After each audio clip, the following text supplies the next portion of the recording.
আমার টেনিওরে শাহিন ডাকাত বা কোনো মাদক সম্রাটের সাথে অ্যাফিলিয়েশন আমি অ্যালাউ করিনি। এখন যদি এরপরও আপনাদের কাছে কোনো তথ্য থাকে যে স্যার বা ভাই এই কিছু তথ্য আছে যে আছে এরকম আমরা মেসেজ পাচ্ছি, ইনফরমেশন আছে যে অমুক সন্ত্রাসীর সাথে অমুক ডাকাতের সাথে একটু মিলমিলাপ হচ্ছে, তাহলে আমাকে জানালে আমি সাদরে আপনার এই তথ্য গ্রহণ করে ব্যবস্থা নিই। অপহরণ প্রতিদিনই হচ্ছে। দেখা যায় আরেকটা হচ্ছে যে সীমান্তপাড়ের আর্গের বিষয়টা আমি বলবো বর্তমানে রোহিঙ্গাদের একটি অংশ মিয়ানমার রয়ে গেছে। আমার কাছে এমন কিছু ছবি আছে আরকান আর্মিরা রোহিঙ্গা যুবকদেরকে ব্যবহার করতে এবং তাদেরকে তারা অস্ত্র দিয়েছে, কিন্তু এটা শুধুমাত্র ইয়াবা কারবার করার জন্য। তারা ওপারে তাদেরকে বোঝায়, আবার এই পারে ক্যাম্পে তাদেরকে পাঠিয়ে বলে তোমাদের আত্মীয় স্বজনের কাছে যাও। তখন স্থানীয় কিছু ইয়াবা বিষয়ের সাথে সম্পর্ক রেখে তারা অবৈধ অস্ত্রটা রোহিঙ্গা যুবক স্থানীয়রা লোড করেছে, তাদের থেকে নিয়ে ফেলেছে। এই অস্ত্রগুলো উদ্ধারের কোনো কথাই নেই এবং এই অস্ত্র নিয়ে একটা নিউজও হয়েছে। স্থানীয়তা নিয়েছে, সাবেক ছাত্রলীগের এক লিডার, তার বাসায় সে অস্ত্রগুলো নেওয়ার কথা ছিল। সে ওখানে আলী আহমদ চন্দ্র একজন ছিল ছাত্রলীগ, সে সৈন্য কেড়ে নিয়েছে, অস্ত্র কেড়ে নিয়েছে। এটা এইরকম তারাও জানিয়েছে, কিন্তু সেই অস্ত্রগুলো এখনো উদ্ধার হয়নি, আমরা কখনো দেখিনি। আর আরেকজন একটা লোক একটা অস্ত্র নিয়ে আসতে দেখলাম, আমি আরেকজন লোক আরেকজন বলবো সে আরকান আর্মির সাথে আমাদের দেশে ঢুকলো, সেও একটা বিদ্রোহী গোষ্ঠী এবং তার সাথে তার সম্পর্কটা কিভাবে আসলো এই জিনিসটা একটু সীমান্তবাড়ের নজরটা আর ইয়াবাসার নজরটা, বিশেষ করে অপহরণ এখনো বন্ধ হয়নি। আর অপহরণের অভিযোগ যদি আমরা দিই বলে আমার মামলাটা কিভাবে ধরবো, এই জিনিসটা যেন না হয় এই দৃষ্টি রাখার জন্য অনুরোধ জানাচ্ছি।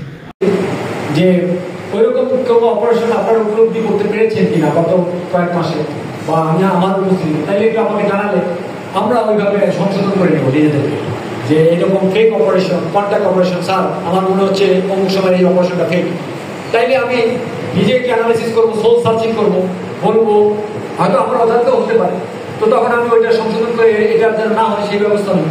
মানে আপনারা বলেছেন, কেউ বলেছেন যে এখন যদি একটু ইনপুট দেন যে এরকম কি ফেক অপারেশন ইদানিং বা আমি আসার পরে এরকম কি দেখছেন? মাদকের যে বিষয়টা, মাদকের অভিযানের অনেকগুলো প্রশ্নবিদ্ধ মাদকের অভিযান আছে, আচ্ছা আচ্ছা, যেগুলো থেকে তসরুপ করেছে ইয়াবা, এই ধরনের অভিযোগ আছে। আমি পার্সোনালি ভাবে আপনাকে বলিও গেছি, কিছুদিন আগে যখন আসছিলাম আমরা অনেক বিষয় আপনার সাথে ডিসকাস হয়েছে। আমি কিন্তু তখনও বললাম যে রশিদ আপনার বলেছেন আপনার ব্যবস্থা করছি, দেখতেছি, এবং তখনও বলছি যে স্পেসিফিক কিছু আমাকে এভিডেন্সও দিয়ে যান যেন আমার অ্যাকশনটা নিতে সহজ হয়। আপনার একজনকে দোষী সাব্যস্ত করার জন্য একটু স্ট্রং এভিডেন্স লাগে, নতুবা উইসপারিং হলে এটুকু বাড়ি সর্বোচ্চ বন্দি করতে পারে, কিন্তু তাকে যদি যথাযথ শাস্তির মধ্যে আনতে হয় তাইলে আমার একটু এভিডেন্স লাগে। এটা আপনারাও জানেন, আপনিও বলবেন যে স্যার প্রমাণ তো শক্ত না, আপনি শাস্তি দিচ্ছেন কেন? আর বন্দি করার জন্য কিন্তু শক্ত প্রমাণ লাগে। তো একটু অমুকের নামে বাতাসে কিছু ভাবতেছে, আচ্ছা তুমি দায়িত্ব ওইটা পারবো না, অন্য দায়িত্ব এই দায়িত্ব তোমার পাওয়া যাবে। তো ওইটাও আমি একটু রিকোয়েস্ট করবো, আপনাকেও বলছি যে এরকম যদি কনক্রিট এভিডেন্স থাকে আমাদেরকে দিবেন, আমরা যথাযথ ব্যবস্থা নিব, ম্যাক্সিমাম পসিবল ব্যবস্থা নিব যতটুকু আমাদের সাথে আছে। এটা আমি কনফার্ম করবো এবং ইনশিওর করবো, আপনারা হয়তো ফিলও করবেন। গর্জনিয়াতে একটা আতঙ্কের নাম ছিল, ঠিক আছে, বিশেষ করে কক্সবাজার গর্জন ওই এলাকাতে। সো আমরা এসে কেউ কেউ বলছে যে র্যাপিড অ্যাকশন ব্যাটালিয়নের সাথে একটু ইনভলভ ছিল, তার সাথে মনে হচ্ছে উইসপারিং আছে, ওইটা থাকলেও আগে থাকতে পারে। বাট আমার টেনিওরে শাহিন ডাকাত বা কোনো মাদক সম্রাটের সাথে অ্যাফিলিয়েশন আমি অ্যালাউ করিনি। এখন যদি এরপরও আপনাদের কাছে কোনো তথ্য থাকে যে স্যার বা ভাই এই কিছু তথ্য আছে যে আছে এরকম আমরা মেসেজ পাচ্ছি, ইনফরমেশন আছে যে অমুক সন্ত্রাসীর সাথে অমুক ডাকাতের সাথে একটু মিলমিলাপ হচ্ছে, তাহলে আমাকে জানালে আমি সাদরে আপনার এই তথ্য গ্রহণ করে ব্যবস্থা নিই। বাট আমি কোনো মাদক সম্রাট, কোনো ডাকাত সর্দার হোক সেটা শাহিন ডাকাত, কারোর সাথেই আমি ওইভাবে মিলমিলাপ বা সমঝোতায় নাই। এমনকি সে আমার সোর্স যদি আগেও থাকতো তারপর আমি তার সাথে সমঝোতায় এখন নাই, আমি নিষেধ করে দিচ্ছি। বার্নিং এক্সাম্পল যদি বলি আপনাদেরকে, মোস্তাক ছিল সোর্স, আমাদের কোনো এক সময় খুব ক্লোজ সোর্স ছিল। তাকে উপরের আদেশে নিষেধ করা হয়েছে যে তার সাথে কাজ করা হবে না। পরবর্তীতে আবার মনে হয় কিছু কাজ হয়েছে তার সাথে, ওইটা আবার যখন আমরা টের পেয়েছি তার ট্রানজ্যাকশনটা আমরা সিআইডির মাধ্যমে চেক করি, যদি অবৈধ হয় বা যদি আনইউজুয়ালি বেশি হয় আমরা মানি লন্ডারিং মামলা দেওয়ার চেষ্টা করছি। মানে আমরা নিজেদের মতো করে চেষ্টা করতেছি, বারবার মানে বারংবার চিন্তা করছি যে কিভাবে একজন ড্রাগ ডিলারকে ধরা যায়। তারপরেও তাকে ধরা অনেক কষ্ট এইটাই যে তার পজিশনে পাওয়া যায় না এবং নলেজও খুব কম থাকে। তারপর আমি আপনাদেরকে একটা বিষয় একটু বলি যে এমপি নার্কোটিক টাস্কফোর্স নামে একটা বড় ধরনের উচ্চ পর্যায়ে টাস্কফোর্স গঠিত হয়েছে, আপনারা সবাই অবগত আছেন। এই টাস্কফোর্সটা একটা মহৎ উদ্দেশ্য নিয়ে গঠিত হয়েছে যে কক্সবাজারে মাদকটা কমানো যায় কিনা। তো সেই টাস্কফোর্সের যে সম্মানিত কনভেনার আমাদের জিওসি মহোদয়, তিনি বলছেন যে মাদক উৎপাদন আমরা বন্ধ করতে পারবো না, কারণ উৎপাদন হয় অন্য দেশে।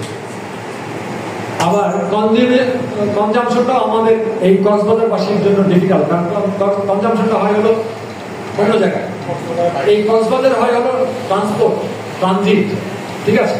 এইটাকে কিভাবে ডিসরাপ্ট করা যায় এইটাই স্যার চিন্তা করছেন। তো এইটা ডিসরাপ্ট করার জন্য স্যার অনেকগুলো আমাদেরকে টাস্কিং করেছেন। এক নম্বর বললেন যে যারাই ডিলার তাদের পিছনে লেগে থাকে, এই জন্য আমাদের প্রত্যেকটা বাহিনীকে টাস্কফোর্স থেকে কয়েকজন মাদক সম্রাটদের তালিকা দেওয়া হয়, বললো এদেরকে নিয়েও ধরতে।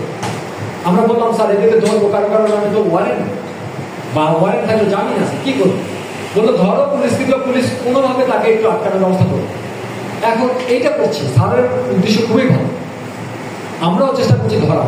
আর ধরতে গিয়ে কোথাও কোথাও দেখি যখন কোনো মামলা নাই তখন আমাদের দলীয় নেতারাও তার পক্ষে চলে যায়, সেক্ষেত্রে আমরা পারি না। এখন ওই সেন্টিমেন্ট করতে হবে, হ্যাঁ সে আমার দলের লোক, বাট যেহেতু মাদকের সাথে সংশ্লিষ্ট ও কিছুদিন যাক জেল খেটে আসবে। এইটা যদি না পারি, এইভাবে যদি আমরা পজিটিভলি মেন্টালিটি গ্রো না করি, তাইলে কিন্তু আমরা আবার এই আসামি ধরতে পারবো। কারণ মাদক সম্রাটদের সবার টাকা অনেক আপনার ভালো মতোই জানেন, সেটা যেই প্রত্যেকটা ড্রাগ ডিলারের টাকার শেষ নাই। সুতরাং তার এই জামিন নেওয়া, 2-4টা মামলা নট সেন্ড আপ বলি আমরা, যে মামলা থেকে অব্যাহতি পাওয়া, এটা কিন্তু তার জন্য কোনো ব্যাপারই না, সে খুব সহজেই পায়। তো এক্ষেত্রে এই আমরা যারা সাংবাদিক আছি এবং আমাদের সমাজের যে অন্যান্য স্তরের যারা আছেন, বিশেষ করে আমাদের আইন মানে বিভিন্ন দলীয় নেতৃবৃন্দ, তারা যদি একটু দেশের স্বার্থে চিন্তা না করে তাইলে হবে না, দেশের স্বার্থে চিন্তা করলে তাইলে সম্ভব। সো সেক্ষেত্রে এই যে তালিকা ধরে ধরে আমরা মাঝে মধ্যে কাউকে অ্যারেস্ট করছি, যদি মনে হয় যে না এর ওয়ারেন্ট নাই, তারপর র্যাব কেন অ্যারেস্ট করলো, আপনারা নিজেরা একটু চিন্তা করবেন যে না এর নামে মামলা আছে কিনা, সরি এ আসলেই ড্রাগ ডিলার কিনা। যদি সে আসলেই মাদক ব্যবসায় জড়িত থাকে, সেক্ষেত্রে একটু আপনারা আমাদেরকে ওই টোকাই না করে ইন্সপায়ার করলে ভালো হয়, আমরা অনেক উৎসাহিত হই। আইন বিশেষ করে দলীয় লোক তারা তো ইন্সপায়ার খুব কমই করবে, বাট আপনারা যদি অ্যাডজাস্ট করেন তাইলেও আমরা বুঝি যে আমাদের সাথে একটা গ্রুপ আছে, আমরা অ্যাটলিস্ট এই গ্রুপকে সাথে নিয়ে কাজ করতে পারবো। এইটা একটু আপনাদের প্রতি আমাদের রিকোয়েস্ট, কারণ আমরা এই তালিকা ধরে ধরে কয়েকজনকে অ্যারেস্ট করেছি। সবাই ফিল করে যে তাদেরকে এমন সাজা হোক যে অনেকদিন ধরে যেন তারা দিলে থাকে, বাট যেহেতু কিছু পাওয়া যায় না, তো ওইভাবে আমরা দিতেও পারছি না, আগের চর্চায় আমরা নাইও, তো তারা হয়তো খুব দ্রুত জামিনও আসবে। বাট আমরা এই যে ধরছি, এটাকে একটু ইন্সপায়ার করলে ভালো হয় আমাদের জন্য।